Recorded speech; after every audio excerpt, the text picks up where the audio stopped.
Hello everyone, it's Alistair Gold here from Athens Airport, reflecting on the night that was. We all know it wasn't the greatest performance in the world from Tottenham. They've been so much better in previous seasons. It just, especially coming after the Crystal Palace performance where we kind of thought Spurs were getting back on track, it just wasn't good enough. Especially it was a strange one because I felt in the first half where they scored both goals, actually I felt they were pretty awful for kind of quite a few long periods of that half. Second half I thought they improved, but actually couldn't improve on the scoreline at all during that half. It's a strange club at the moment. It's a club that should be in transition but isn't. It's a club that really, I think Pochettino was expecting a bit of a revolution. It was painful rebuild, as he called it, that should have happened by now. He's been very unfortunate in that the three signings they did sign over the summer have obviously had their various injury problems. Tanguy Ndombele's only just recently come back. We know Lo Celso is going to be out until late October is when he's going to return to training. And Ryan Sessegnon, obviously that hamstring injury, he's had another issue with it as well, which we'll hopefully find out today some more latest on that. But this is very much a Tottenham Hotspur team right now that's maybe stale, I think is probably the best word. He's in his sixth season and you can kind of feel almost that, not he's going through the motions maybe, but more he's dealing with players that he's dealt with for so long. He knows their limitations. He's trying to instill kind of a fresh philosophy this season and it's just not working.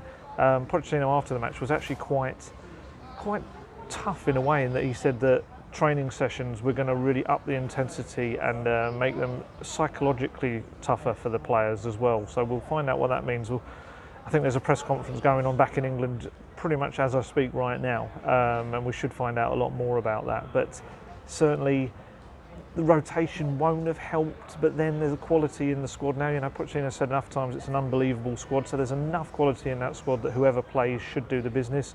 Obviously we have the Davinson Sanchez experiment, which we have to talk about again because quite frankly he's just not a right back.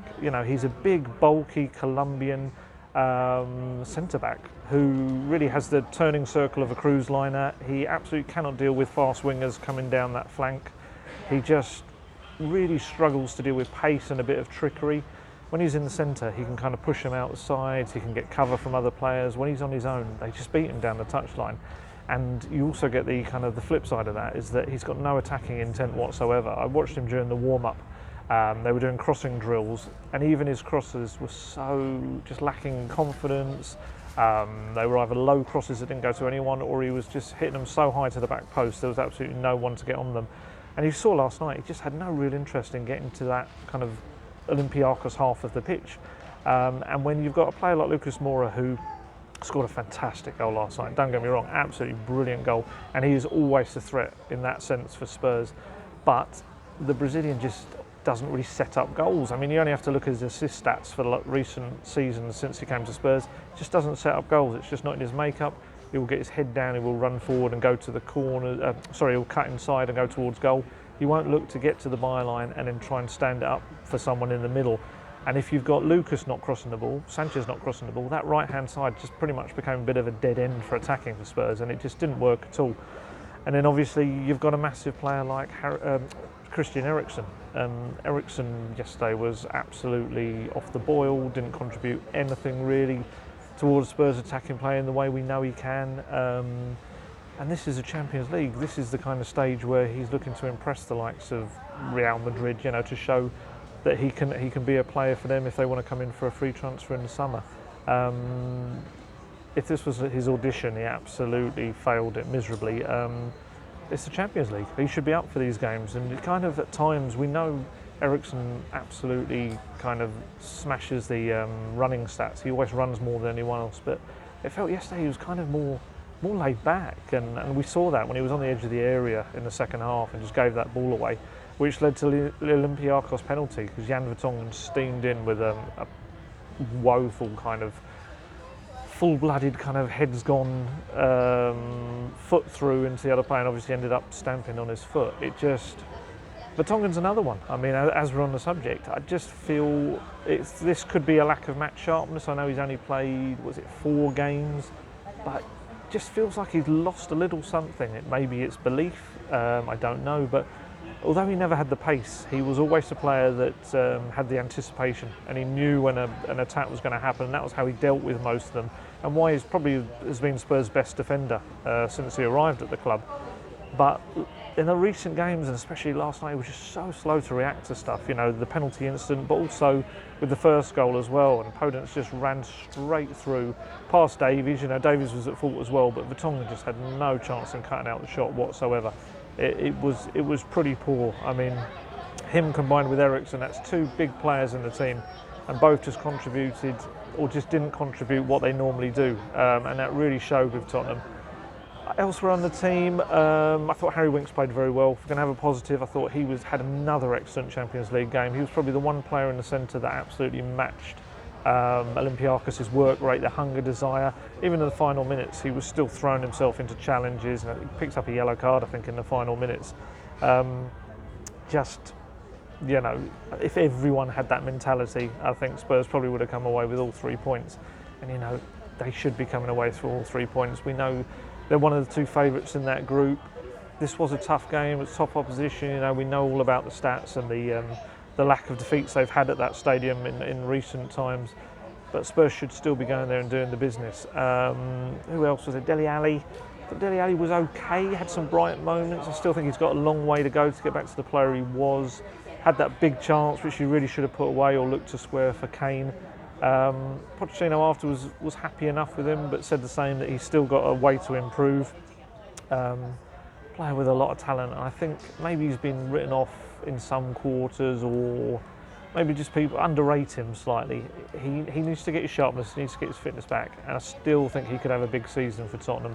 I think with the likes of Eriksen probably going to be moving on, whether it's in January or the summer, I think Spurs are going to be looking to the likes of Ali to evolve and grow and get more experience and take them to the next level. And I still think that will come. I still think there's a really, really top player in there. Very clever tactical player. You notice when he's on the pitch that he covers a lot more. He kind of covers a lot of ground defensively and attacking wise. He's probably one of those that can take on Pochettino's tactics very well, but it needs to be a lot more from him coming in the months ahead. We've spoken about Pochettino himself. He was so disappointed in the press conference. He tried to mask it. He tried to kind of put on not a happy front, but he wasn't ranting and raving, let's put it that way. But in terms of his actual take on the performance, he just said, we had a plan and the players just didn't respect it, was his exact phrase. He just kept talking about the intensity. Aggressivity is his favourite phrase. Obviously we use the word aggression.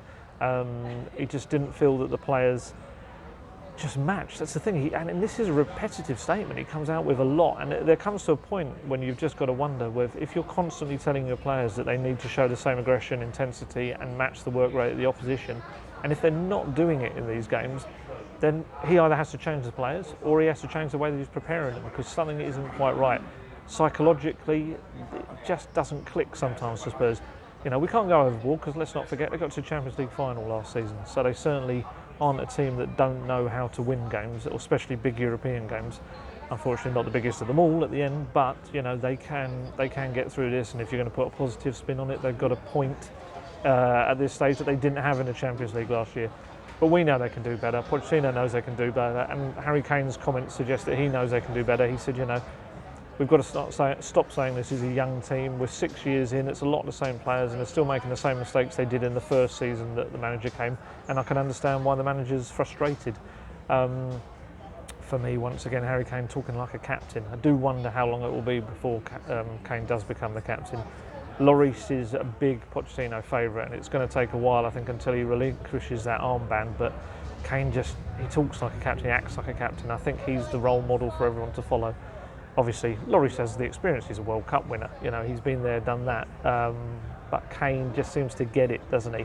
And he comes out with statements that I think Lloris gets a bit of flack because he's maybe more realistic in his comments about where the club are at and what they can do, whereas Kane's more ambitious. Personally, I probably want to hear the latter. I want to hear that Tottenham can go on and do big things, and I want to hear that the players want to make that happen and are frustrated and desperate to make it happen now.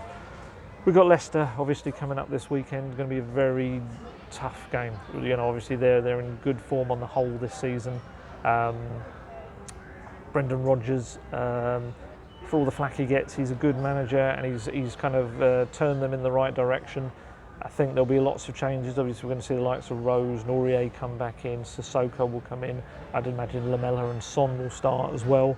And it's going to be a different looking Tottenham team, but same thing though. If they don't bring the intensity, they don't bring the aggression they need to bring, they're just going to fall by the wayside again. And if that happens, if they lose again, then lose again. I know they draw, but it felt like a loss. You know, you start to look at 2019 again, and the stats just over the year, especially away from home, are just not good enough from Tottenham. So they're going to have to fix that, and starting with Saturday. I'll be there from the King Power Stadium. They only have, less than 72 hours to recover to get back into action again. Sometimes that's a good thing though. Players want to put poor performances behind them and get straight back into action. Hopefully that will be the case on Saturday, and I shall talk to you after that game.